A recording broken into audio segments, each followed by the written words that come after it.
TMZ is reporting they received a ransom note as well as KOLD. They are turning them over to the Sheriff's Department, who is looking into every lead. What I'd tell you is, like any crime scene, we processed this crime scene.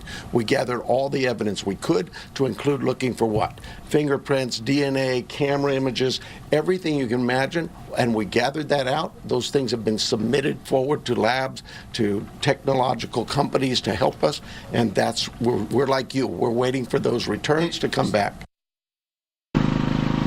Her daughter Savannah posted on her Instagram asking for prayer, writing, "We believe in prayer. We believe in voices raised in unison, in love and hope. Above all, we believe in Him." She asked followers to raise your prayers with us for her mother, whom she described as a woman of deep conviction and a good and faithful servant. She concluded the post with a final plea: bring her home. And a quote from Isaiah 26:3, "He will keep perfect peace those whose hearts are steadfast, trusting in the Lord." The search and rescue operations have been called off. Homicide detectives have been called in, and without her medication, we're told that Nancy is at serious risk. This community is now officially fearing the worst, but they are keeping hope, and they are praying that the many detectives on this case can make a breakthrough, and soon. In Tucson, Ashley Rodriguez, we'll send it back to you. Yeah, Ashley, just for clarification, one of the former Phoenix police chief commanders, I interviewed him this afternoon. He said the reason homicide's brought in, he said, because simply they are the best of the best. He said it doesn't mean that she's necessarily been murdered, but they want those guys because they are the top of the heap in terms of investigations. Another point I wanted to ask you about, TMZ and KOLD in Tucson, they have not released the contents of a supposed ransom note that has not been made public.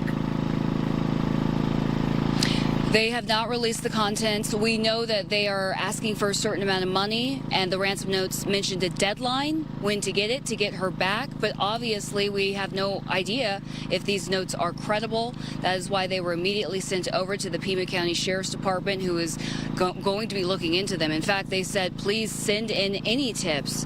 Send in anything you know. If you saw anything, they are taking every single tip. They've gotten over 100 so far. They're taking each tip very seriously. And going back to what you said earlier about homicide detectives, even though search and rescue operations have been called off, that doesn't necessarily mean that she has died. And I asked the sheriff directly today, I said, what are you doing today? And he said, we have a lot of work to do. There are still some search and rescues happening, operations happening, but not the large scale operation that we saw yesterday. So hopefully, I mean, this is coming down to the hour. We're hoping that we will get an update sometime tonight.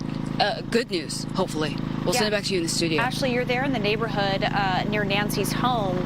What's it look like there on the ground? I mean, are neighbors out of their homes talking about this? What's happening there? I know the sheriff said that the public's not in any danger. They don't believe that at this point.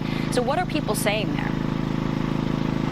Yeah, it was interesting when he said that, because if you don't have a suspect, what does that mean for the community? Is there somebody still lurking out there? And he goes, we have crime in Tucson all the time, but it's not like we have elderly people being taken out of their homes.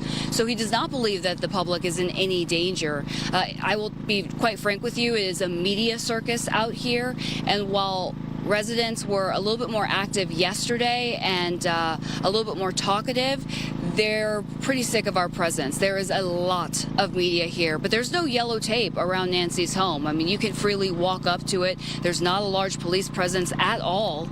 It looks like they've moved on from this neighborhood. Now it's just us, the media. We're driving residents crazy, and we're making this all the more real for them. If they wanted to, you know, move their mind onto other things, they can't, because right now it is very up front and center that Nancy is missing, and we are actively looking for her and waiting for updates. We'll send it back to you.